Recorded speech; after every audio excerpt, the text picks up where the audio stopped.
Payg'ambarimiz sollallohu alayhi vasallam aytadilar, muhabbati yo'qning iymoni yo'q. Alloh va rasuliga bo'lgan muhabbati yo'q odamning iymoni yo'q. Ya'ni iymoni komil emas degani. Insonchi muhabbatli bo'lmay iloji yo'q. Chunki inson nima? Inson ikkita narsa.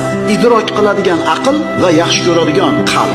Inson albatta nimanidir yaxshi ko'radi. Ayolini yaxshi ko'radi, uyini yaxshi ko'radi, pulini yaxshi ko'radi, yurtini yaxshi ko'radi, makonini, zamonini yaxshi ko'radi. Inson nimanidir yaxshi ko'radi, iloji yo'q. Endi mo'min esa qaraydi hayotga, fikr qiladi, anglaydi. Nimani anglaydi? Yer yuzida odamlar yaxshi ko'rayotgan hamma narsa foniy ekan. Kullu man alayha fan va yabqa wajhu robbika zil jalali val ikrom. Yer yuzidagi hamma narsa foniy bo'ladi.